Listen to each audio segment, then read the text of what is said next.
Hello दोस्तों, स्वागत है आपका दृष्टि आईएएस पे। पीटी स्पेशल 2022 के लिए हमने एक सीरीज शुरू की है जिसमें कि पिछले एक साल का करंट अफेयर हम आपके लिए कुछ वीडियो के माध्यम से प्रीलिम्स एग्जाम के लिए लेकर आ रहे हैं।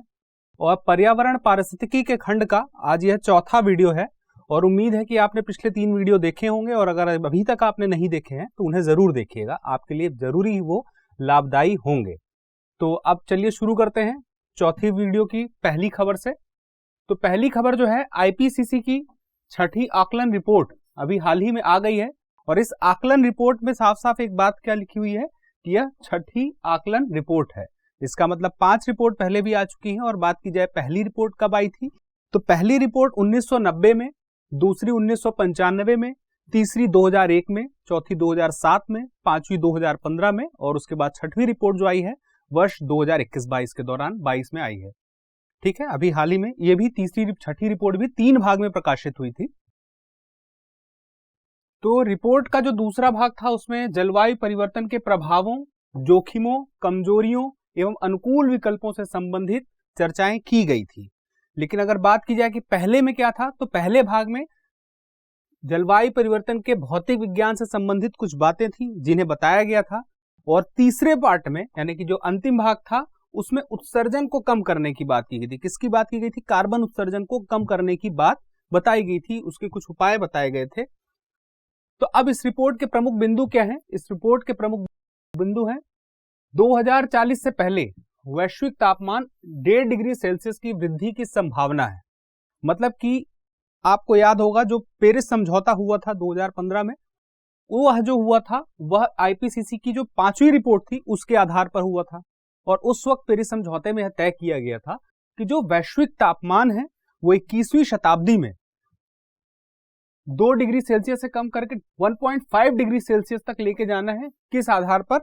पूर्व औद्योगिक जो समय था उसके तुलना में जो वैश्विक तापमान की वृद्धि है वह सिर्फ 1.5 डिग्री सेल्सियस तक सीमित करना था।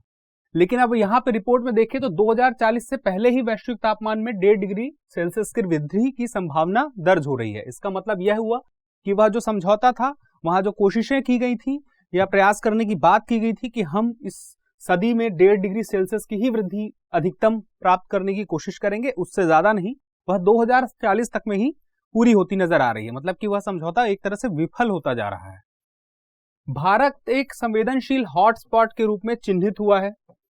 अब यह हॉटस्पॉट के रूप में चिन्हित हुआ, इसका मतलब यह हुआ कि जो वैश्विक तापमान में वृद्धि के लिए जो चीजें हैं, जो प्रतिकूल परिस्थितियां हैं, उसमें भारत में बहुत सारे ऐसे क्षेत्र हैं और उससे जो उसका प्रभाव भी है वह भी देखने को मिलेगा। यहाँ पे कई क्षेत्रों में बाढ़, समुद्र के स्तर में वृद्धि तथा हीट वेव जैसी जलवायु आपदाओं के जोखिम भी बढ़ रहे हैं। भारत में यह बढ़े भी हैं। अभी हाल ही के महीनों में आपने देखा होगा हीट वेव की समस्या खबरों में थी, चर्चा में थी। अगले 2 दशकों में विश्व के विभिन्न हिस्सों में कई अन्य आपदाएं आने की संभावना है। तो यह जो समस्या है सिर्फ भारत के स्तर पर नहीं है, पूरे विश्व के स्तर पे अलग अलग देशों में मौजूद है और आने वाली है। तापमान में वृद्धि के साथ साथ संचार, श्वसन, मधुमेह और संक्रामक रोगों के साथ शिशु मृत्यु दर में वृद्धि की संभावना है। अगर तापमान में वृद्धि हो रही है किस वजह से? ग्रीन हाउस गैसों के उत्सर्जन की वजह से। अब ग्रीन हाउस गैसों के जब उत्सर्जन हो रहा, तापमान में वृद्धि हो रही है, उससे जलवायु परिवर्तन हो रहा है। जलवायु परिवर्तन के साथ साथ पर्यावरण प्रदूषण भी हो रहा है और जब पर्यावरण प्रदूषण हो रहा है तो श्वसन की समस्या तो होगी ही, अन्य कई रोग भी होंगे ही, संक्रामक रोगों की भी संभावना बनी रहेगी और इससे शिशु मृत्यु दर में भी वृद्धि होगी। वर्ष 2019 में वैश्विक शुद्ध मानव जनित ग्रीन हाउस गैस उत्सर्जन जो है 59 गीगाटन कार्बन डाइऑक्साइड था, जो वर्ष 2090 की तुलना में अगर बात की जाए तो 54% अधिक था।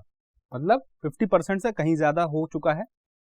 अब यहाँ पे जो वैश्विक शुद्ध मानव जनित ग्रीन हाउस गैस की बात की गई है उसमें 2 टर्म्स निकल के आते हैं, एक तो शुद्ध उत्सर्जन और एक मानव जनित उत्सर्जन।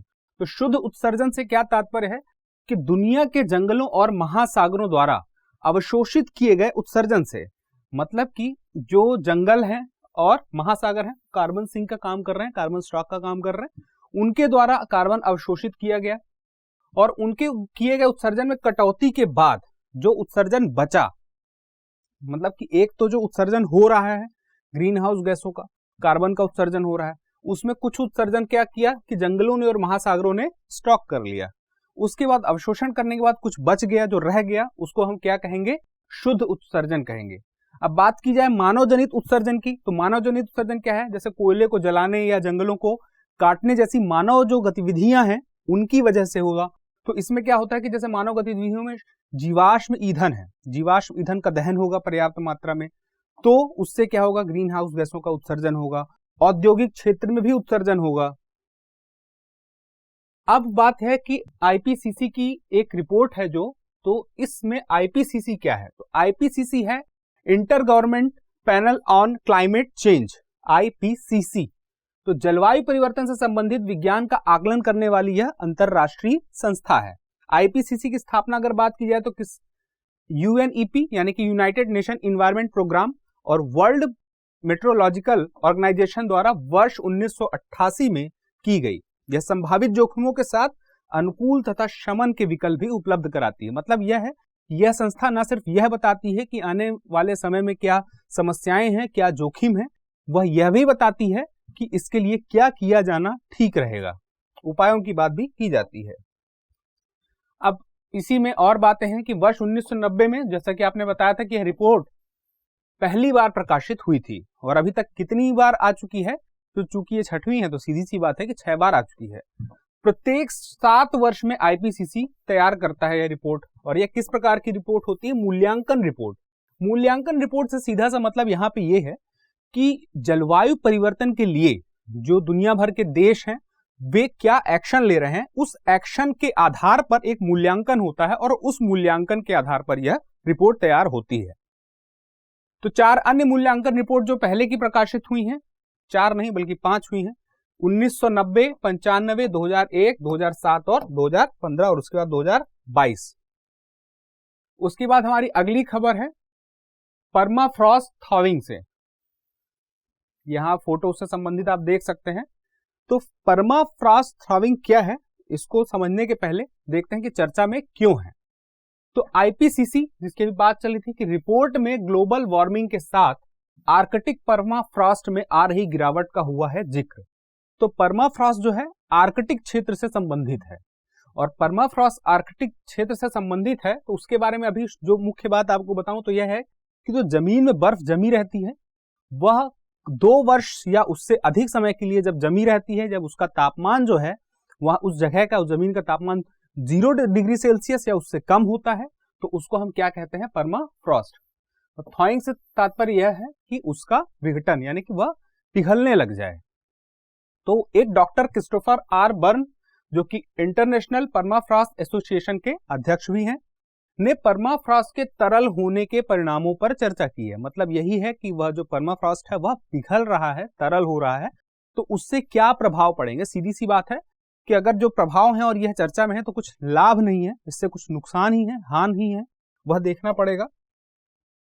तो क्या है परमाफ्रॉस्ट? ऐसी भूमि होती है जहां कम से कम लगातार 2 सालों तक तापमान 0 डिग्री या उससे कम रहा हो।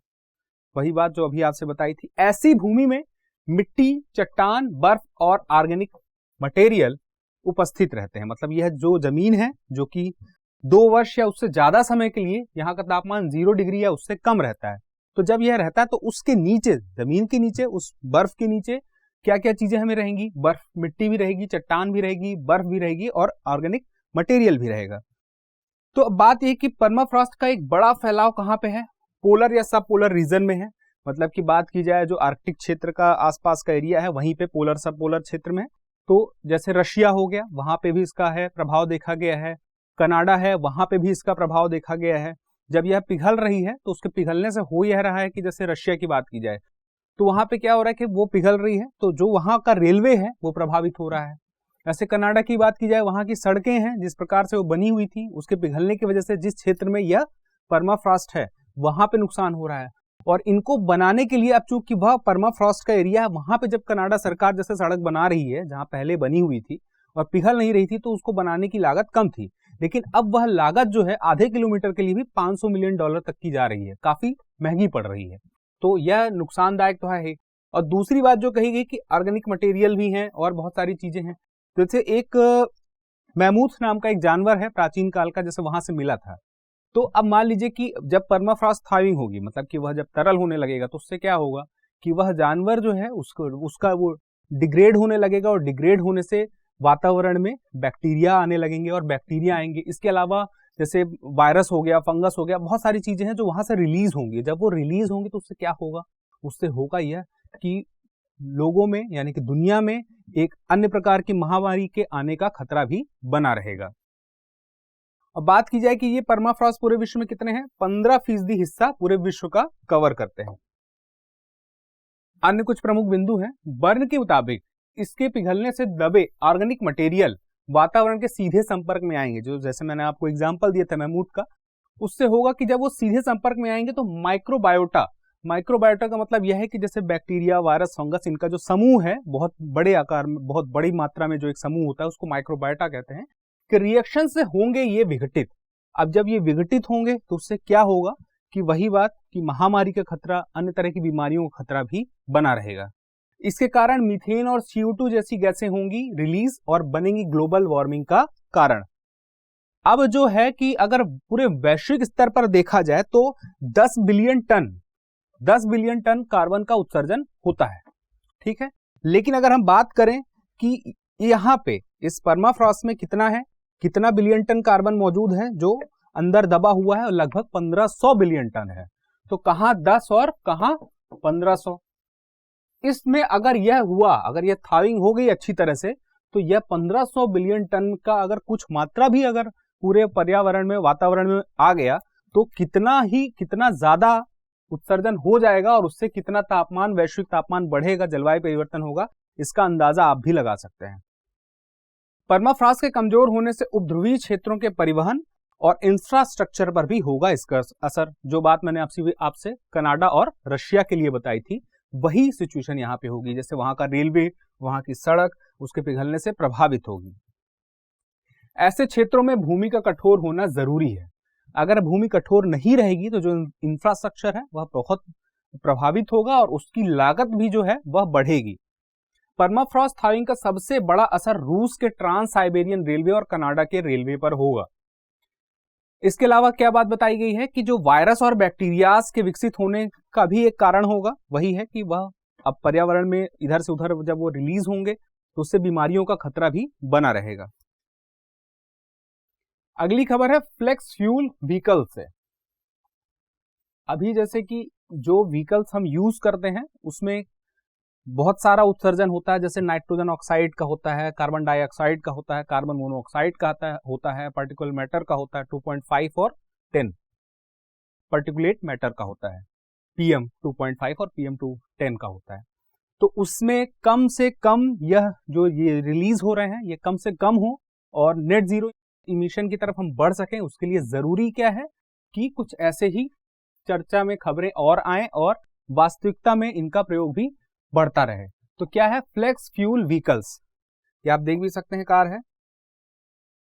क्या है, क्यों है यह खबर चर्चा में कि सरकार ने वाहन निर्माण कंपनियों से फ्लेक्स फ्यूल व्हीकल्स का निर्माण शुरू करने से जुड़ी बातचीत की है और इस बातचीत में यही बात कही गई कि BS6 मानकों पर आधारित होंगे क्या, फ्लेक्स फ्यूल व्हीकल्स। अब BS6 क्या है, BS6 जो मानक है वर्ष 2000 से जैसे शुरू हुए और BS6 मानक के अनुरूप, मतलब ये है कि अभी BS6 मानक 6 की बात चल रही है। 6 के पहले और कौन से, BS1 2 4 6, 1 2 3 4 और 6, 5 नहीं है। तो जैसे जैसे BS की वैल्यू बढ़ती जाती है, मतलब BS हम 1 से जब हम 6 की ओर बढ़ रहे हैं, तो इसका मतलब यही हुआ कि जो नाइट्रोजन ऑक्साइड है, CO2 है और कार्बन मोनोऑक्साइड है, इनका इमिशन जो है वह कम होता जाएगा। तो BS बढ़ेगा तो वह जलवायु परिवर्तन की दृष्टि से बेहतर होगा। अब पेट्रोलियम आधारित ईंधन पर निर्भरता कम करना है इसका मकसद, मतलब कि जो पेट्रोलियम आधारित, मतलब जो पेट्रोल और डीजल से कारें चल रही हैं वह कम से कम हो सके और लगभग ना की स्थिति में पहुंच सके, इस वजह से यह शुरू किया जा रहा है। वर्तमान में ब्राजील और संयुक्त राज्य अमेरिका जैसे देश इस तकनीक का प्रयोग कर रहे हैं, मतलब वो अग्रणी हैं, और भी देश प्रयास कर रहे हैं, जैसे भारत भी प्रयास कर रहा है और यह आगे आने वाले समय में लगभग दुनिया के सारे देश करने ही वाले हैं। अब फ्लेक्स फ्यूल की बात करें अगर फ्लेक्स फ्यूल कार है तो फ्लेक्स फ्यूल क्या है? इसकी खोज हुई थी वर्ष 1980 में। कई ईंधनों का प्रयोग कर सकने में होते हैं सक्षम, जैसे कि अगर पेट्रोल कार है पेट्रोल चल रही, डीजल कार है डीजल चल रही, लेकिन ये एक हाइब्रिड कार बनेगी। इस फ्यूल के अंतर्गत खासियत ये होगी कि कई प्रकार के ईंधन को मिला करके उसको हम गाड़ी को चला सकते हैं, और यह अपने आप में इसकी तकनीकी कुछ इस प्रकार से होगी कि वह कार का इंजन अपने आप समझ जाएगा कि किस किस प्रकार के ईंधन आए हैं और उसको किस तरह से वह इस्तेमाल करेगा। मान लीजिए कि वाहनों में पेट्रोल और गैसोलीन या इथेनॉल या दोनों का मिश्रण ईंधन के रूप में किया जा सकता है। मतलब कि हमने पेट्रोल को भी साथ में इस्तेमाल किया और गैसोलीन को भी या इथेनॉल को भी साथ में प्रयोग किया, तो इससे इंजन में कोई समस्या नहीं होगी। इन वाहनों के ईंधन सिस्टम में एक छोटा सा प्रोसेसर होता है। यही प्रोसेसर यह समझने का काम करता है किसको? ईंधन को। यह प्रोसेसर ईंधन के मिश्रण का पता लगाता है और स्वचालित रूप से इग्निशन समय एवं हवा और ईंधन के मिश्रण को समायोजित करता है। मतलब क्या क्या चीजें जरूरी हैं? एक तो जरूरी है समय के, एक हवा की और ईंधन की। इसके माध्यम से ही गाड़ी चलेगी, इंजन चलेगा। तो इनके मिश्रण को क्या करता है? वह समायोजित करता है, और यह कौन करता है? एक छोटा सा प्रोसेसर वहां पे लगा होता है। यह तकनीक ग्रीन हाउस गैसों के उत्सर्जन में भारी कमी लाने में सहायक है। ग्रीन हाउस गैसें कौन कौन सी हैं आपको पता ही है, अभी मैंने उनका कुछ नाम भी लिया था। अब इसका पूरा नाम क्या है? FFV शेव का क्या पूरा नाम है? Flex fuels strong hybrid electric vehicle. ये वाहन कई तरह के ईंधनों के साथ हाइब्रिड इलेक्ट्रिक तकनीक पर काम करते हैं। कौन सी तकनीक है? हाइब्रिड इलेक्ट्रिक तकनीक। ये पूर्ण रूप से पृथक इलेक्ट्रिक बैटरी या अन्य ईंधन पर कार्य करने में सक्षम है, इसीलिए इसको हमने क्या कहा है? हाइब्रिड इलेक्ट्रिक तकनीक। जबकि जो सामान्य हाइब्रिड वाहन की बात करें तो इलेक्ट्रिक बैटरी और ईंधन पर ही एक साथ कार्य करने में सक्षम है, जबकि इसकी जो सुविधा है यह इससे बेहतर है, जो कि मैंने पहले वाले स्लाइड में आपको बताया भी था। अब जो BS6 मानक की बात है, जो बात मैंने बताई थी कि इन मानकों को भारत स्टेज उत्सर्जन कहा जाता है। बी मतलब भारत, एस स्टेज उत्सर्जन मानक भी कहते हैं। इन्हें भारत सरकार ने कब शुरू किया था? 2000 में स्थापित किया था। यह मानक मोटर वाहनों के इंजन से निकलने वाले वायु प्रदूषण की मात्रा को विनियमित करते हैं। मतलब कि जो वायु प्रदूषण हो रहा है मोटर वाहन से, जो ग्रीन हाउस गैसें उत्सर्जित हो रही हैं, उनको विनियमित करता है कौन? BS6 मानक। इसके क्रियान्वयन की जिम्मेदारी किसकी है?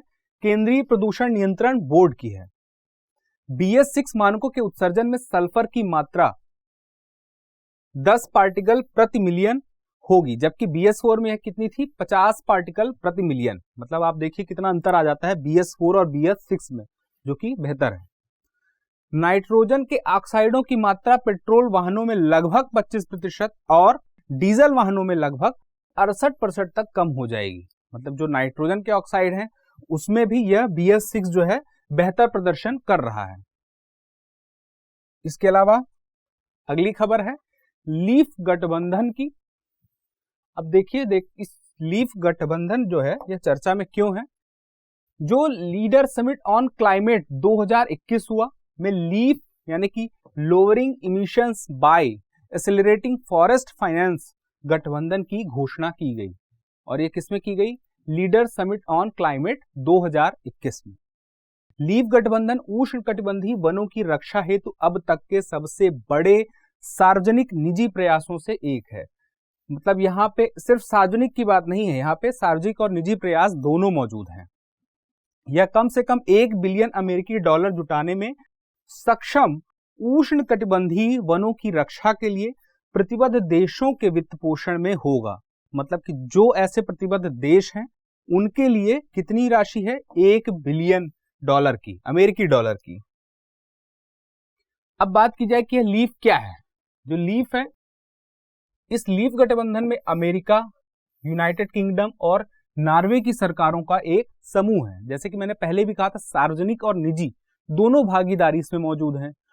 तो इस भागीदारी में बहुराष्ट्रीय निगमों, Unilever PLC, Amazon.com, Nestle, Airbnb आदि का भी समर्थन प्राप्त है।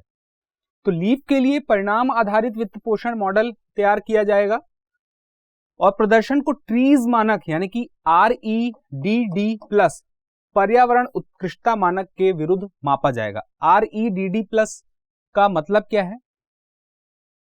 Reducing emission from deforestation and forest degradation, और यह क्या है? पर्यावरण उत्कृष्टता मानक है।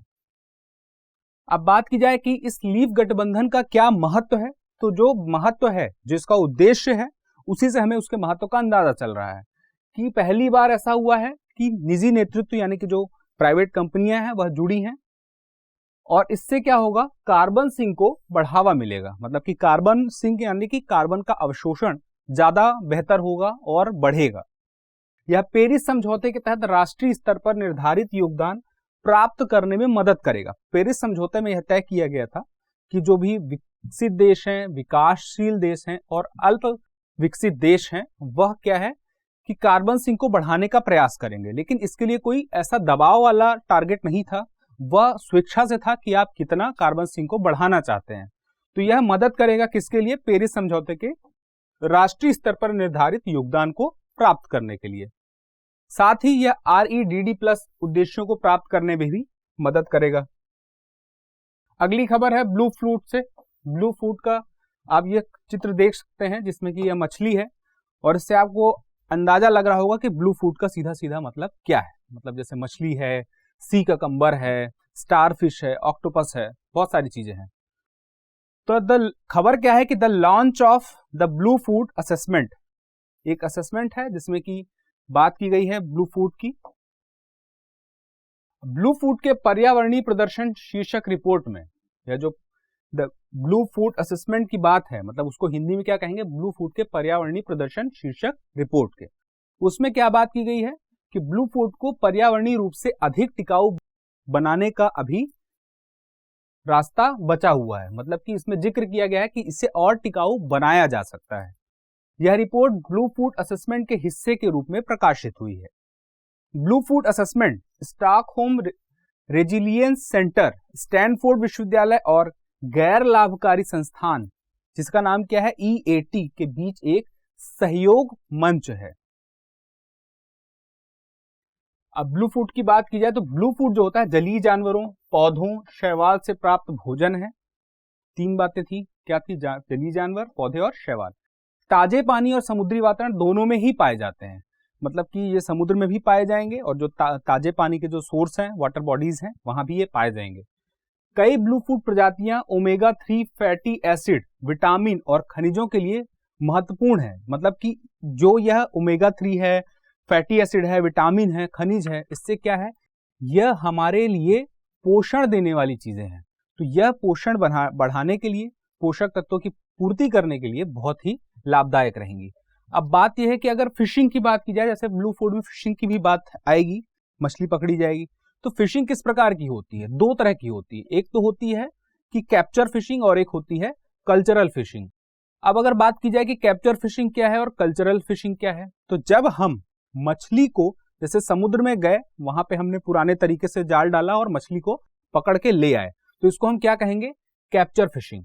लेकिन जब हम मछली पालन करते हैं और मछली पालन करके उसमें उनको मछली को बढ़ाते हैं, उनकी संख्या को, और फिर उसकी फिशिंग करते हैं, तो उसको हम क्या कहते हैं?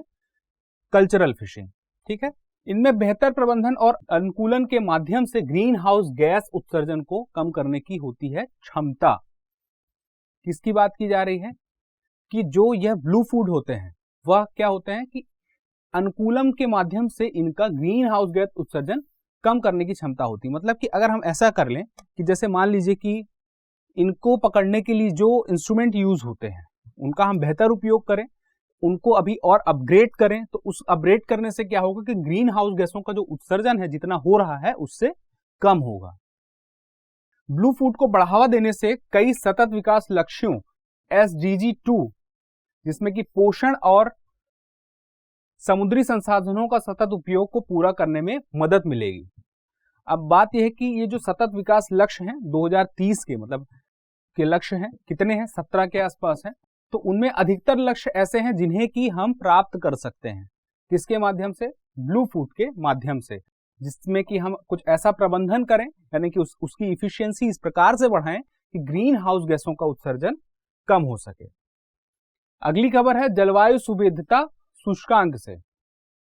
तो अभी जो है कि ऐसा हो गया है कि बहुत सारे जो भारत सहित विश्व के कई ऐसे क्षेत्र हैं जो जलवायु के लिए बहुत ही संवेदनशील हो गए हैं, और इस संवेदनशीलता को ध्यान में रखते हुए अभी फिलहाल भारत के स्तर पर यह जलवायु सुविधता सूचकांक एक आया है, उससे संबंधित खबर है। तो यह चर्चा में क्यों है कि दिल्ली स्थित शोध संस्थान CEEW यानी कि council on energy, environment and water ने जारी किया है। और क्या है इस रिपोर्ट का नाम? क्लाइमेट वल्नरेबिलिटी इंडेक्स, और इसी को हिंदी में क्या कहते हैं? जलवायु सुविधता सूचकांक। तो इस रिपोर्ट के मुख्य बिंदु क्या हैं कि असम, आंध्र प्रदेश, महाराष्ट्र, कर्नाटक और बिहार बाढ़, सूखा और चक्रवात जैसी चरम जलवायु घटनाओं के लिए अत्यधिक संवेदनशील है। तो कितने राज्य हैं? असम, आंध्र प्रदेश, महाराष्ट्र, कर्नाटक और बिहार, 5 राज्य हैं। और ये कौन सी प्राकृतिक आपदाएं हैं? बाढ़ है, सूखा है और चक्रवात है। 3 ऐसी चरम जलवायु घटनाएं हैं जिनके लिए अत्यधिक संवेदनशील है। 5 राज्य, 3 प्रकार की जलवायु चरम घटनाएं उनके लिए संवेदनशील है। ठीक, लेकिन 27 भारतीय राज्य और केंद्र शासित प्रदेश चरम जलवायु घटनाओं की चपेट में हैं। मतलब यह जो इंडेक्स है इसके लिए 640 जिलों का अध्ययन किया गया था, जिसमें यह पता चला कि 463 जिले ऐसे हैं जो कि चरम जलवायु घटनाओं की चपेट में हैं। तो ये जो 640 में से 463 जिले हैं वो किन में हैं? 27 भारतीय राज्यों और केंद्र शासित प्रदेशों को मिलाकर हैं। अब इसमें क्या है कि अनियमित लैंडस्केप, बुनियादी ढांचे की योजना में कमी और मानव प्रेरित माइक्रो क्लाइमेट परिवर्तन है जो कि उत्तरदायी है। मतलब कि जो लैंडस्केप की घटनाएं आपने सुनी ही होंगी, जो बुनियादी ढांचे की योजनाएं हैं उसमें कुछ कमी रह गई, उसकी वजह से वह बेहतर नहीं हुई। प्लस मानव प्रेरित, मतलब कि मानव ने जो अपने द्वारा जो कार्य किए हैं, इंफ्रास्ट्रक्चर या अपने विकास में जो कार्य किए हैं, उस विकास के क्रम में कहीं ना कहीं उसने क्या किया है कि माइक्रो क्लाइमेट परिवर्तन भी किया है छोटे छोटे क्षेत्र के स्तर पर। भारत की 80% से अधिक आबादी जल जनित आपदाओं से प्रभावित जिलों में करती है निवास। तो इस रिपोर्ट में जो 27 राज्यों और केंद्र शासित प्रदेशों को मिलाकर रिपोर्ट बनी, तो उसमें क्या पता चला कि 80% भारत की आबादी ऐसी जगह पर निवास करती है जो कि जल जनित आपदाओं से प्रभावित है। अब बात की जाए जल जनित आपदाएं कौन सी हैं, तो जल जनित आपदाएं वही हैं, 3 आपदाएं। कौन कौन सी हैं? पहली है बाढ़, दूसरी है सूखा और तीसरी है चक्रवात। ये तीनों ही आपदाएं जल जनित हैं। ठीक है। भारत का दक्षिणी क्षेत्र चरम जलवायु घटनाओं और उनके मिश्रित प्रभावों के लिए सबसे अधिक संवेदनशील है। मतलब अगर हम पूरे भारत को ऐसे का नक्शा देखें तो जो उसका दक्षिणी क्षेत्र है वह सबसे अधिक संवेदनशील है। इसके बाद पूर्वी, पश्चिमी, उत्तरी, उत्तर पूर्वी और मध्य क्षेत्र आते हैं, ये इसी क्रम में है। भारत के उत्तर पूर्वी राज्य बाढ़ के प्रति अधिक संवेदनशील है। अब जैसे कि बताया कि 3 चीजें हैं, सूखा है, बाढ़ है और चक्रवात है। तो अगर बाढ़ की बात की जाए कि बाढ़ के प्रति सबसे अधिक संवेदनशील कौन है, तो वह उत्तर पूर्वी राज्य है। दक्षिणी और मध्य भारतीय राज्य गंभीर सूखे से प्रभावित हैं। अब देखिएगा अंतर है, संवेदनशील हैं ये भी है, उत्तर पूर्वी भी है, दक्षिणी और मध्य भारतीय भी है, लेकिन अलग अलग कैटेगरी में। ये बाढ़ की बात हो रही है और यहाँ पे किसमें? सूखे की बात हो रही है। भारत के कुल 5 क्षेत्र ऐसे हैं जो कि इस प्रकार के अनुकूल नहीं है। किस प्रकार के अनुकूल नहीं है? मतलब कि बहुत कम अनुकूल है ऐसी बाढ़, सूखे और चक्रवात के लिए। कौन कौन से हैं? उत्तर, उत्तर पूर्व, पश्चिम, मध्य और दक्षिण। अब जो बात की थी कि दक्षिण वाला जो इलाका है, दक्षिणी जोन है, वो सबसे ज्यादा सेंसिटिव है, सबसे ज्यादा संवेदनशील है। और वही जो 5 है, उत्तर, दक्षिण, पूर्वी, उत्तर पूर्वी, पश्चिमी और मध्य। अब इसमें जैसे बात की जाए कि बाढ़ के मामले में क्या स्थिति है, तो उत्तरी की स्थिति है, उत्तरी जोन की सबसे ज्यादा हाई सेंसिटिव है, और उसके बाद दक्षिणी की सबसे ज्यादा हाई है, उसके बाद पूर्वी की सबसे ज्यादा हाई है, नॉर्थ ईस्ट की मीडियम है, पश्चिम की मीडियम है और मध्य की लो है। उसी तरह से बात की जाए कि सूखे में क्या स्थिति है, नॉर्थ की मीडियम है, साउथ की हाई है, पूर्वी की मीडियम है, नॉर्थ ईस्ट की लो है, पश्चिम की हाई है और मध्य की मीडियम है। अब बात की जाए चक्रवात की, चक्रवात में जो नॉर्थ वाला जोन है उसमें लो है, अगर बात की जाए साउथ वाले जोन की तो हाई है, अगर बात की जाए पूर्वी जोन की तो हाई है, अगर बात की जाए नॉर्थ ईस्ट की तो लो है, पश्चिम की मीडियम है और सेंट्रल की लो है। तो सेंट्रल की लो क्यों है आप समझ सकते हैं वहां चक्रवात कैसे पहुंचेगा। अगली खबर हमारी है ग्रेट ग्रीन वॉल से। ये आप अफ्रीका महाद्वीप को देख सकते हैं। अफ्रीका महाद्वीप में एक स्थान है सेनेगल और एक स्थान है जिबूती। इन दोनों को मिलाकर एक यहाँ पे ग्रीन कॉरिडोर यानी कि ग्रेट ग्रीन वॉल बनाने की कवायद चल रही है। और यह क्यों चल रही है आइए इस चर्चा से देखते हैं कि क्या है यह चर्चा में, क्यों है यह चर्चा में। पिछले दिनों में UNFAO United Nation Food and Agriculture Organisation ने अफ्रीका की ग्रेट ग्रीन वॉल को लेकर एक रिपोर्ट पेश की है। इस रिपोर्ट में जलवायु परिवर्तन से लड़ने में ग्रेट ग्रीन वॉल प्रोग्राम को काफी अहम बताया गया है। मतलब कि यह जो ग्रेट ग्रीन वॉल है वह किस लिए काम करेगी, जलवायु परिवर्तन से लड़ने में मदद करेगी। यह प्रोग्राम जो ग्रेट ग्रीन वॉल है SDG 17 में से 15 टारगेट जो लक्ष्य हैं, टारगेट्स हैं, उनको पूरा करने में मदद करेगी, जो सतत विकास लक्ष्य 2030 के लिए निर्धारित किए गए हैं। तो इसको लागू करने में धन की कमी है जो सबसे बड़ी बात है। मतलब एक ग्रेट ग्रीन वॉल जो बनेगा, आप ये देखिए, अब यह एक कोने से दूसरे कोने में जा रहा है, यह बहुत लंबा है, लगभग 1500 किलोमीटर लंबा है। इसके तहत क्या लक्ष्य रखा गया है कि FAO ने बताया कि $44 बिलियन अगर मिल जाता है तो हम इस वॉल को पर्याप्त तरीके से जिस तरह से हम बनाना चाहते हैं, जो हमारा लक्ष्य है उसको हम पूरा कर सकते हैं। लेकिन लक्ष्य क्या है कि साल 2030 तक 100 मिलियन हेक्टेयर भूमि के सुधार का लक्ष्य रखा गया है। अब बात की जाए कि 2021 से, जब यह खबर चर्चा में थी, 2021 से 2030 के बीच में, मतलब लगभग 10 सालों में 100 मिलियन हेक्टेयर यानी कि हर साल कितने मिलियन, 10 मिलियन हेक्टेयर हम उसको ग्रेट ग्रीन वॉल को बना सकें। लेकिन हालात क्या हैं, हालात यह है कि अभी तक में 4 मिलियन हेक्टेयर तक का ही काम पूरा हो सका है। मतलब कि अभी 96 मिलियन हेक्टेयर का काम बाकी है। और उस बाकी होने की वजह जो है वह सबसे बड़ी क्या है, पैसा यानी कि डॉलर। अफ्रीकी संघ ने ग्रेट ग्रीन वॉल पहल की शुरुआत की थी। आखिर इससे होगा क्या? सबसे बड़ी बात तो एक, जब ग्रेट ग्रीन वॉल बनेगी तो एक तो वह होगा कि वह अपने आप में कार्बन स्टॉक का काम करेगी। लगभग 250 मिलियन टन कार्बन स्टॉक का काम यह करेगी। और इसकी ग्रेट ग्रीन वॉल पहल की शुरुआत जो हुई थी 2007 में की गई थी। अफ्रीका का जो साहेल क्षेत्र है, मरुस्थलीकरण और लैंड डिग्रेडेशन को वहां पर कम करना है। जो मतलब कि यह अफ्रीका का साहेल क्षेत्र है, यहाँ पे लैंड डिग्रेडेशन और मरुस्थलीकरण बहुत तेजी से हो रहा है। और इसको रोकने के लिए, इसको थामने के लिए और इसके विस्तार को यहीं तक रोक कर इसको वापस पुरानी स्थिति में प्राप्त करने के लिए ग्रेट ग्रीन वॉल की पहल शुरू की गई। तो यह कहां पर है? साहेल क्षेत्र जो है सहारा मरुस्थल के दक्षिण में है। और उस सहारा मरुस्थल के दक्षिण से ही कुछ देश हैं जिन्होंने मिलकर यह कवायद शुरू की। तो बड़े पैमाने पर बनाए जाने वाले पर्यावरणीय स्ट्रक्चर को ग्रीन वॉल के नाम से प्रसिद्धि मिली। इसी को क्या कह देते हैं, ग्रीन कॉरिडोर भी कहा जाता है। यह पहल United Nation Convention to Combat Desertification के तहत हुआ है। ग्रेट ग्रीन वॉल के तहत सेनेगल से लेकर जिबूती, जो आपको मैंने मैप में दिखाया था कि पश्चिम में कौन सा है, सेनेगल है, और पूर्व में कौन सा हिस्सा है, जिबूती है, तक का क्षेत्र शामिल है। जो शुरुआत में 11 देश थे जो इसमें शामिल हुए थे, वो 11 देश कौन से थे? सहारा मरुस्थल का जो दक्षिण का क्षेत्र था जो इससे जुड़ा हुआ था वह थे। बाद में अभी जो बात की जाए तो 20 से ज्यादा, लगभग शायद 22 देश के आसपास इसमें शामिल हो चुके हैं शुरू के। लेकिन जो 11 देश हैं वो कौन से हैं? बुर्किना फासो, चाड, जिबूती, इरिट्रिया, इथोपिया, माली, मरिटानिया, नाइजर, नाइजीरिया, सेनेगल और सूडान। अगली खबर है बायोलॉजिकल डाइवर्सिटी अमेंडमेंट बिल 2021 से, यानी कि जैविक विविधता संशोधन बिल 2021। क्या है कि जैव जो विविधता है उसको बचाने के लिए एक 2002 का एक अधिनियम था जिसमें कुछ संशोधन करने की पहल की गई है। वह संशोधन क्यों किया गया है उसी से संबंधित यह बिल है।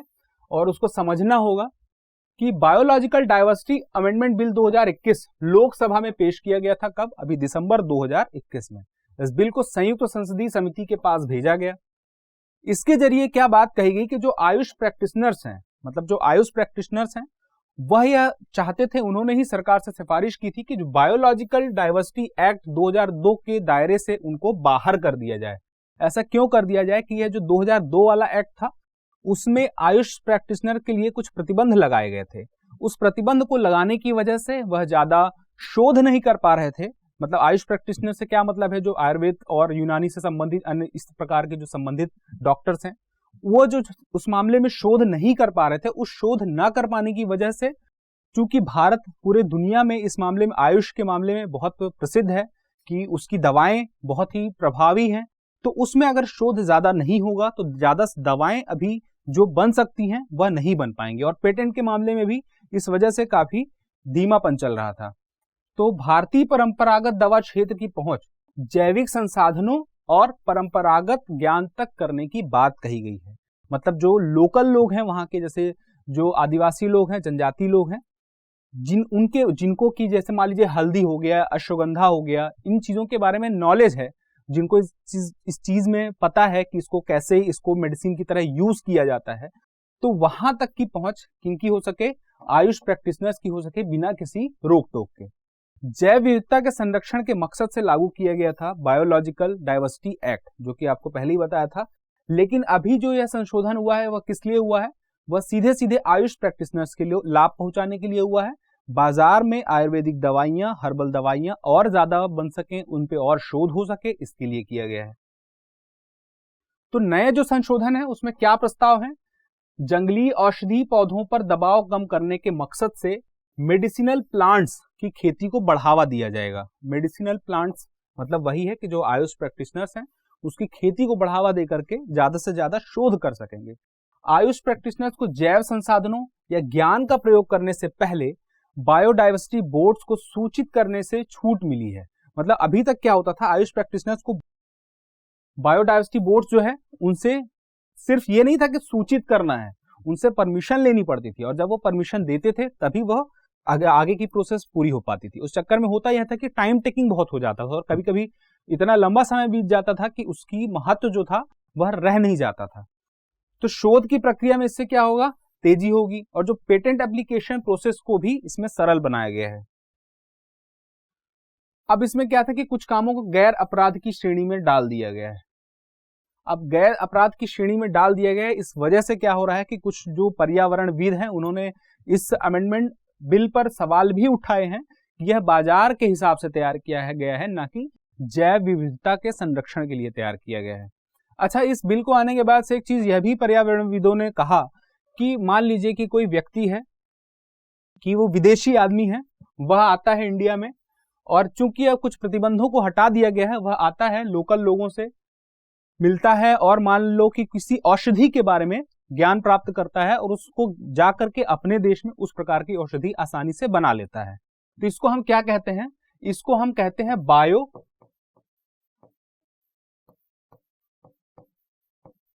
बायोपायरेसी।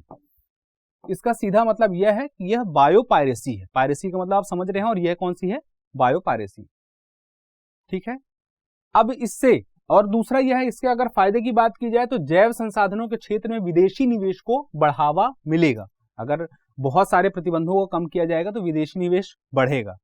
राष्ट्रीय हितों का समझौता किए बगैर जैव संसाधनों का रिसर्च, पेटेंट और वाणिज्यिक उपयोग सुनिश्चित किया जा सकेगा। मतलब सरकार की ओर से यह दावा किया जा रहा है कि यह जो बिल है, यह इसको एक्ट बनने से ऐसा नहीं होगा कि जैव संसाधनों या जैव जो विविधता है उस पर कोई प्रभाव पड़ेगा, ऐसा कोई प्रभाव नहीं पड़ेगा। और जो पेटेंट का काम है, रिसर्च का काम है, और उसके अलावा उसका वाणिज्यिक अनुप्रयोग जो हो सकता है वह अच्छे से और बेहतर तरीके से हो सकेगा। अगली खबर है ग्रेट बैरियर रीफ एवं कोरल ब्लीचिंग से। अब आप देखिए यहाँ पे दो फोटो हैं, एक तो इधर है और एक इधर है, इसमें कुछ अंतर है, वही हमारी खबर का हिस्सा है। तो क्यों है यह चर्चा में, ऑस्ट्रेलिया की ग्रेट बैरियर रीफ बड़े पैमाने पर कोरल ब्लीचिंग का कर रही है सामना। तो दो बातें आई, ग्रेट बैरियर रीफ और दूसरी कौन सी बात आई, कोरल ब्लीचिंग की। मतलब एक तो प्रवाल भित्ति और वह कहां की, ग्रेट बैरियर रीफ, और दूसरी प्रवाल विरंजन यानी कि कोरल ब्लीचिंग। छठवीं बार कोरल ब्लीचिंग की बड़ी घटना से प्रभावित हुआ है यह क्षेत्र। अब ये ग्रेट बैरियर रीफ कहाँ है?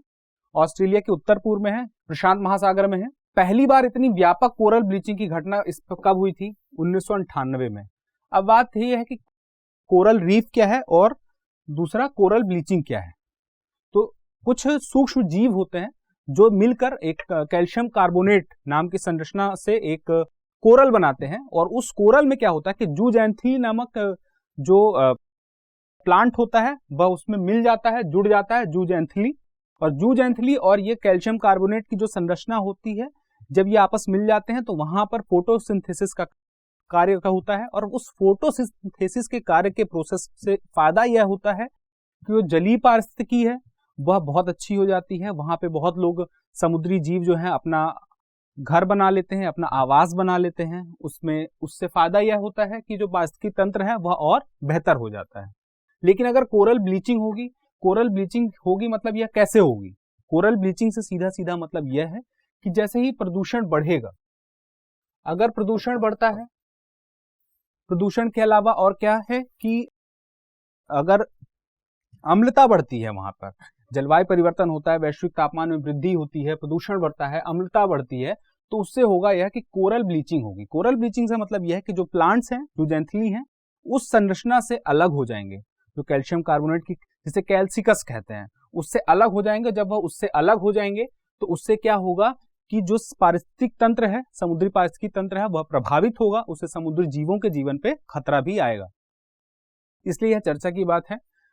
अब इसमें जो है अल नीनो की घटना के कारण हुआ है यह प्रभावित। अल नीनो की घटना क्या है? मुझे उम्मीद है आपको पता ही होगा। Global coral reef monitoring network के अनुसार वर्ष 2009 से 2018 के बीच दुनिया के 14% प्रवाल नष्ट हुए हैं। यह प्रवाल नष्ट लगातार क्यों हो रहा है? इसका जो मुख्य वजह यही है कि जो वैश्विक तापमान में वृद्धि हुई है, उसमें जो जलीय तापमान है उसकी भी वृद्धि हो रही है, और जो प्रदूषण है वह भी बढ़ता जा रहा है। उसकी वजह से यह कोरल ब्लीचिंग होती जा रही है, और यह घटना बहुत तेजी से बढ़ रही है पिछले कुछ वर्षों में। ऑस्ट्रेलिया की ग्रेट बैरियर रीफ की बात की जाए तो यह 2300 किलोमीटर में फैली दुनिया की सबसे बड़ी कोरल रीफ है, जिसे अंतरिक्ष से भी देखा जा सकता है।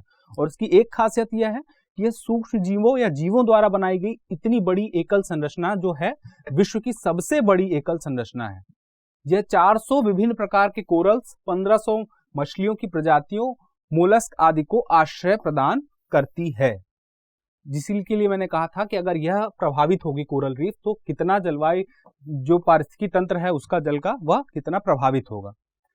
तो जलीय जीवन के लिए एक सपोर्ट सिस्टम के रूप में यह कार्य करती है। और ऑस्ट्रेलिया ने अभी क्या किया है, कुछ समय पहले इसके संरक्षण के लिए रीफ 2050 नामक एक योजना शुरू की है। अगली खबर हमारी हरित हाइड्रोजन उत्पादन के लिए ज्वाइंट वेंचर्स है। तो हरित हाइड्रोजन क्या है? यहाँ पे दरअसल क्या है कि अभी जो हम ईंधन इस्तेमाल कर रहे हैं वो ज्यादा कौन सा ईंधन होता है? जीवाश्म ईंधन होता है। और जीवाश्म ईंधन की वजह से जो ग्रीन हाउस गैसों का उत्सर्जन है वह काफी ज्यादा होता है। तो हमारा प्रयास है हरित हाइड्रोजन की तरफ बढ़ने का, उससे संबंधित खबर है। तो देखते हैं यह ज्वाइंट वेंचर की खबर क्या है। हाल ही में इंडियन ऑयल कॉर्पोरेशन और लार्सन एंड टुब्रो और रिन्यू पावर ने एक ज्वाइंट वेंचर कंपनी बनाने के लिए एक समझौता साइन किया है। इसका मकसद भारत में ग्रीन हाइड्रोजन क्षेत्र का विकास करना है, साथ ही औद्योगिक पैमाने पर ग्रीन हाइड्रोजन की आपूर्ति करना है। यह कंपनी ग्रीन हाइड्रोजन परियोजनाओं को समयबद्ध तरीके से पूरा करना चाहती है। तो यहाँ पे पूरी खबर में क्या है कि ग्रीन हाइड्रोजन क्षेत्र का विकास तो करना है, और इसके विकास करने के लिए ऐसी व्यवस्था बनानी है कि ग्रीन हाइड्रोजन का उत्पादन हो सके। तो महत्वपूर्ण है कि हम ग्रीन हाइड्रोजन को समझ सकें। तो हाइड्रोजन ईंधन क्या है पहले यह जानते हैं। अक्षय ऊर्जा का उपयोग किया जाएगा इसके लिए। अक्षय ऊर्जा में क्या बात हो गई? जैसे कि सौर ऊर्जा हो गई, पवन ऊर्जा हो गई। जब हम सौर ऊर्जा या पवन ऊर्जा का उपयोग करें, और उसका उपयोग कहां पे करें? जल के लिए करें। जल को अगर जल हमारा किससे बना है? हाइड्रोजन से बना है और ऑक्सीजन से बना है, O2 से बना है, तभी तो हमारा H2O हुआ। तो अगर हम अक्षय ऊर्जा का उपयोग करके हाइड्रोजन को अलग कर दें और ऑक्सीजन को अलग कर दें, अगर हम इन दोनों को अलग कर दें तो हमें हाइड्रोजन मिल जाएगा, और यह जो हाइड्रोजन मिलेगा इससे हमें ऊर्जा प्राप्त होगी। अब बात यह है कि जब हम अक्षय ऊर्जा का उपयोग कर रहे हैं तो इसका मतलब है कि कार्बन इमिशन नहीं हो रहा है, इससे जो हमें ऊर्जा प्राप्त होगी कार्बन इमिशन बहुत कम हो रहा है। तो कुल मिला के बात यह होगी कि जो कार्बन इमिशन, ग्रीन हाउस गैसों का उत्सर्जन है, कार्बन इमिशन है, वो काफी कम हो जाएगा अगर हम ग्रीन हाइड्रोजन का उपयोग करें। इसको क्या कहते हैं, ये प्रक्रिया क्या है, हाइड्रोजन और ऑक्सीजन को अलग अलग करने की क्या है, इसको क्या हम कहते हैं, इलेक्ट्रोलिसिस की प्रक्रिया। इसमें क्या होता है, विद्युत द्वारा पानी को हाइड्रोजन और ऑक्सीजन में तोड़ा जाता है, जो बात अभी मैंने आपसे बताई थी। तो इसमें जो हाइड्रोजन था उसी को हमने क्या कहा, ग्रीन हाइड्रोजन। और भी होता है, ग्रीन के अलावा क्या होता है, जैसे ब्राउन हाइड्रोजन होता है, ग्रे हाइड्रोजन होता है, ब्लू हाइड्रोजन भी होता है। अब इसका क्या है, कार्बन फुटप्रिंट में भी अन्य हाइड्रोजन से कम होता है। इसका जो कार्बन फुटप्रिंट है ग्रीन हाइड्रोजन का, जो अन्य हाइड्रोजन मैंने आपको बताया उससे इसका कम होगा। क्या, कार्बन फुटप्रिंट। वर्तमान में उत्पादित अधिकांश हाइड्रोजन ग्रे हाइड्रोजन है। अब बात की जाए ग्रे हाइड्रोजन, अगर अभी ग्रीन हाइड्रोजन से ज्यादा उत्पादित हो रहा है तो ग्रे हाइड्रोजन क्या है, यह प्राकृतिक गैस और अमोनिया का उपयोग करके तैयार किया जाता है। सरकार का लक्ष्य क्या है कि इस ग्रे हाइड्रोजन के विकल्प के रूप में हम क्या करें कि ग्रीन हाइड्रोजन का उपयोग बढ़ा दें। उपयोग बढ़ाने के लिए हमें उसकी जो ऊर्जा है, मतलब ग्रीन हाइड्रोजन ज्यादा प्राप्त करना पड़ेगा। तो फरवरी 2022 में इससे संबंधित ग्रीन हाइड्रोजन नीति भी बनाई गई थी, जिसमें कुछ लक्ष्य भी निर्धारित किए गए थे। जैसे एक लक्ष्य था कि 2030 तक 5 मिलियन टन ग्रीन हाइड्रोजन उत्पादन का लक्ष्य पूरा करना है। मतलब 5 मिलियन टन प्रतिवर्ष का हमारा लक्ष्य होगा, किसका, ग्रीन हाइड्रोजन का। यह नीति राष्ट्रीय हाइड्रोजन मिशन के तहत लक्ष्यों के अनुरूप तैयार की गई है। इससे जनता को स्वच्छ ईंधन मिलने के साथ साथ जीवाश्म ईंधनों पर भी निर्भरता कम होगी, और यह बेहतर होगा कि जीवाश्म ईंधनों पर हमारी निर्भरता दिन ब दिन कम होती जाए। अक्षय ऊर्जा क्षमता के विकास में भी होगी मदद। मतलब कि यह ग्रीन हाइड्रोजन हम कब प्राप्त करेंगे, जब हमारे पास अक्षय ऊर्जा यानी कि ऊर्जा का नवीकरणीय स्रोत पर्याप्त मात्रा में मौजूद होगा। तो सरकार द्वारा इलेक्ट्रोलाइजर्स के लिए भी 1500 करोड़ के रुपए की पीएलआई योजना शुरू की गई है। मतलब उत्पाद आधारित यह योजना है, जिससे सरकार चाहती कि बढ़ावा देना चाहती है मेक इन इंडिया के तहत कि ज्यादा से ज्यादा प्रोडक्शन हो सके, कहां पे, इंडिया में। और आज की हमारी आखिरी खबर है कंगारू के बच्चे की तस्करी से। हाल ही में क्या हुआ कि पश्चिम बंगाल में कंगारू के कुछ बच्चों को देखा गया। 4 बच्चे थे, जिसमें से 3 जिंदा थे और 1 मृत था। अब बात यह है कि कंगारू तो भारत में नहीं पाए जाते, इनका मूल आवास तो भारत है नहीं, ऑस्ट्रेलिया महाद्वीप है। तो यह मिले और इसके मिलने से यह तय हो गया कि कंगारू के बच्चे की तस्करी हुई है। तो क्या है खबर, पश्चिम बंगाल में कंगारू के बच्चे को देखे जाने की खबर मिली। कंगारू के बच्चे के मामले में तस्करी की आशंका है। सीधी सी बात है, अगर इनका यह मूल आवास नहीं है तो इसका मतलब तस्करी हुई है। पश्चिम बंगाल का उत्तरी हिस्सा भूटान, बांग्लादेश और नेपाल करता है सीमा साझा। अब पश्चिम बंगाल में एक्चुअली क्या है, भूटान भी जुड़ा हुआ है, बांग्लादेश भी जुड़ा हुआ है और नेपाल भी जुड़ा हुआ है। तो इस वजह से पश्चिम बंगाल में जानवरों, जो बाहर के विदेशी जानवर हैं, उनकी तस्करी होना बहुत ही आसान हो जाता है। ना सिर्फ जानवरों की तस्करी, पक्षियों की भी होती है। कुछ समय पहले पश्चिम बंगाल से एक और कंगारू मिला था, चेकिंग के दौरान मिला था, तो भी कहां मिला था, पश्चिम बंगाल में मिला था। तो ज्योग्राफिकल लोकेशन के चलते म्यांमार और दूसरे देशों से पशु पक्षियों की तस्करी की जाती है, और यह आसान होती है। क्यों की जाती है, क्योंकि इनकी डिमांड है।